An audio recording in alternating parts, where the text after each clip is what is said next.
It's time to talk with Ron. We hope that you'll call, fax, or email us with your questions. You can reach us by phone at 800-879-2166 or via fax at 202-408-0021. You can also email us at talk@ntuc.com. Let's start with a question from our studio audience. Okay. Hi, Ron. My name is Ken Caston, and I wanted to know about measurements. And we're talking about sales. And what is the best way to measure and reward a salesperson who really feels that they're an island out there, not a real team player, but they're making good money, yes, and they're meeting their goals?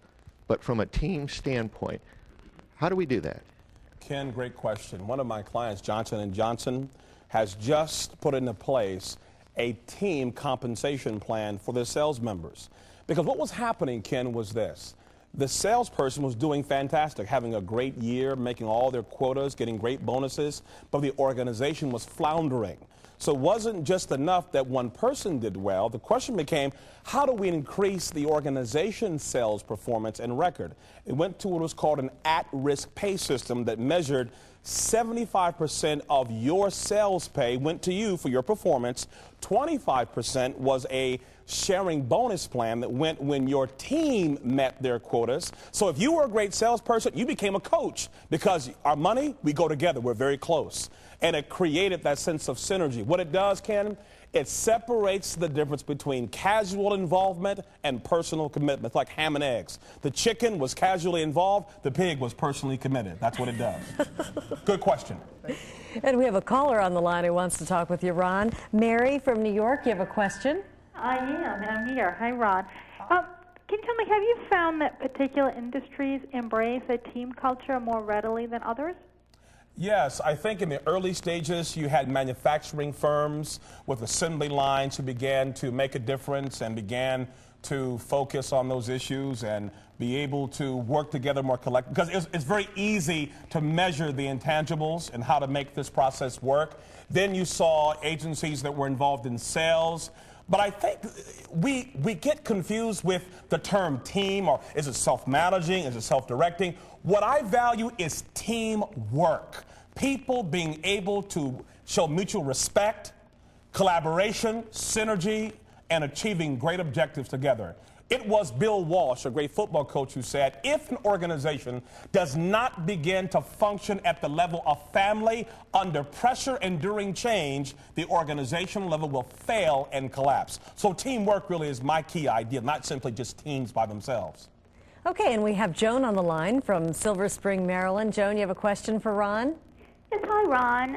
I was wondering, in hierarchical organizations like the military, how can they be working in a more team environment when they, necessarily have to be operating in kind of a hierarchy? Sure. What people don't know is that the military has been practicing teamwork long before most organizations have been. That they understood they have to trust each other. Their lives are on the line. They have to go out there and trust each other and build synergy. So since 1973, the military has been one of the leading organizational forces that really practices high performance, empowered teams. Look at Desert Storm. Look at the Navy SEALs. Look at the Blue Angels. Tell me, can I fly a jet and not trust you? And we're turning and bouncing and moving. We've got to be together. So they have learned a long time ago how to empower and trust their people to create high-performing teams. They're doing it and have been doing it for a long time. Okay, and Mark from Texas, you're on the line now with Ron Archer. Hi. Do you think face-to-face evaluating is effective, or more just using tools like your scorecard? Our scorecard allows, good question. The scorecard demands face-to-face evaluation. In essence, the team comes together and the team sits around a table and they openly discuss against 10 characteristics how they're doing with communication, with trust, with reliability, with conflict resolution. So it's both. It's not either and. They use the tool, but they use it in a face-to-face interactive process. Very good point. You had talked about how you have to incrementally work on building a team and empowering a team. Yes. But when you think about the environment we're in today, where people don't even stay at the same job for more than a year and a half, And the process, if I look at it and listen to it properly, it takes about 5 to 7 years. Yes. People don't stay anywhere 5 to 7 years anymore. That's true. What I'm talking about here is an organizational change effort to change a culture from an autocratic, top-down organizational philosophy to more of an empowered one. But teams themselves, whether it be project teams or the yearbook committee at school or any team, travels through those four of forming, storming, norming, and performing. And people don't understand, it isn't a once linear traveling process. You go through it again and again and again. Every time your team faces a change, a challenge, or a crisis, you go through it all over again. But any solutions you might give to someone who's in charge of a team and his members keep coming and going? You know what you have to do? The NFL's doing this right now with free agency. You can't keep a team together. What you do is you keep a core group together, a core group that you can trust and build with and build around the fringes with new people, because that's going to be a challenge. And so many teams will never reach that final level of maturation. They'll be competent, they'll be effective, but you won't see many dynasties any longer in sports because of free agency. You'll see good teams flashing, they'll be good for a couple of years and then rebuilding, and that's the process that movement, and we call it in business, realignment, produces. Well, we've got Danny on the line, and he's from a place where teamwork is no doubt very important. That's the Kennedy Space Center. Danny, you have a question for Ron? Danny, you still with us? Yes, ma'am. Hi, Ron. Hello. Yes, ma'am. Can you hear me? Yes, we very can. well. I have a quick question on, we have a team that is assembled from two different groups. The team was put together from two different processes, and the team has a bunch of individuals that don't necessarily get along with each other. And some individuals actually don't like each other. As a leader, how do you get a group like that to function? I understand your 5-year plan, but if you don't have 5 years, what do you do? You bring me in. No. During what you have to focus on are the commonalities, what you do well. Focus on the work, the objectives, focus on winning, and focus on, if we don't work well together, what's the consequence? Sometimes fear, pain, losing one's employment, losing one's progress can be a major motivator. So focus on what will happen to us if we don't work together, if we don't succeed, if we don't find a way to make this thing happen. So look at what I call a gap analysis. This is where we are, this is where we need to be. What are the consequences for failure? And let that mold us and drive us.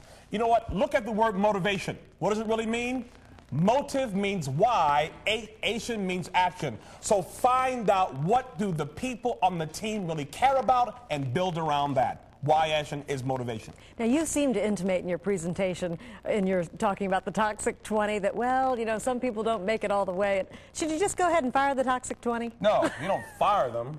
What you do is that you understand that sometimes as you raise the tide, you try to draw them in. But the team culture, if they don't fit with that culture, will drive them out. It happens all the time in organizations and military groups and football teams and churches. It doesn't fit me. Okay. And so that happens. You don't fire them right there from the get-go. No, you train them, develop them, give them a chance. Okay. Like teenagers. We have Kim from Boeing on the line. You have a question for Ron?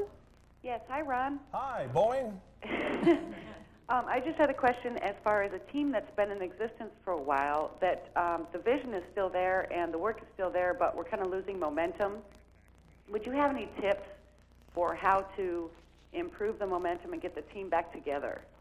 One, you need to celebrate your successes, celebrate the journey in which you've come on, celebrate what you've done well, and begin to talk about, what does that preferred future state look like that you want to accomplish. There's a process that's very inspiring. It's called AI. It's called appreciative inquiry, which is that you embrace the best things about you that's good and you build on them. And you also do what is called a time mapping association process, where you go back in time and you map all the things that you've accomplished. You put a big flip chart on the wall. You go from 1973 to the year 2000. What did we accomplish? What did we do? You start celebrating. Like, you know what? Kiss myself. I'm pretty good. You begin to celebrate, and that can build momentum and focus on the positives. Okay, very good. Now, how do you reward and motivate a volunteer organization? This faxed in. They're not there because of money, of course. They're there because they're there for a greater cause and a greater good. And to be able to celebrate those things that we did beyond ourselves and find ways to get feedback. I'll tell you this. Feedback is the breakfast of champions. To motivate volunteers, go out to those that they're serving and get some testimonials. Get somebody to come in to talk about what their work means to them, how their hours of service has changed their lives or touched them. When I hear from a young man that I've helped in, whether it be in school, they simply tell me, Mr. Archer, your speech, your time with me changed my life. I'm now in college and I want to thank you. Forget about the money. It's about changed lives and being a part of that. So let them hear about the good news and what they're doing. That's so motivating. Okay, we've got a call from Lucent, actually not a call, a fax, someone who is working in Orlando at Lucent Technologies, and this is a question of the high-tech economy that we're in now. Most teams I'm on have lifetimes of months or weeks, Yes. not years. Yes. How can we compress that process? You compress it. You compress it by doing what is called boundary management. You make it very clear up front. What are those things we have control over? Those things we don't have control over? What are things that we share with our coach? And begin to identify those things very fast, very quick. You focus and finish and you get it done. That's how it happens. In a union atmosphere, another fax, Yes. where people are not required to participate, how can you empower these people to be productive team members? I think a big mistake that happens in many organizations, we do what is called ready, fire, aim. We jump too fast into it many times. And I tell you, you cannot, hear me today, you cannot do things to people, you do things with people. So if the union is not involved from day one as part of the steering committee, of the design process, it's never going to work. You have to respect them, get them involved on the very front end, and help them help themselves design the process. You can't do it to them. And you have worked with companies on that relationship. Oh, UAW, GM, all the rest, absolutely. Okay, It can we work. have got Lionel from Boeing. It may have to be our last call. Lionel, you have a question for Ron? Yes, I do. We're turning down the TV so you won't get feedback right now. Okay. My question deals with the toxic 20. You touched on that earlier. Yes. If you have an individual who is in that whining stage, everything you bring up, it's been terrible in the past, people haven't been accountable, nothing's worked, and it consistently comes up. Now, I was not the parent who gave them the candy in the store when they threw their fit, but nonetheless, I've inherited that personality, and I need to coach them.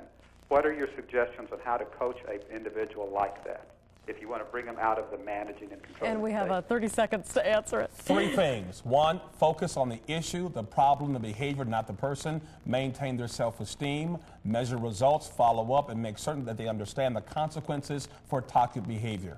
That's what you do. Like clockwork. Unfortunately, we are out of time. But you'll have another chance to talk with Ron in the second half of our program, as well as with Ron's special guest, Stephen Braggs. Now let's review what we've learned so far. Ron began to lead us on the path to becoming a peak performing team. We learned about the 5 stages of team development and the importance of setting a clear vision, empowering your team, and having measurements that count.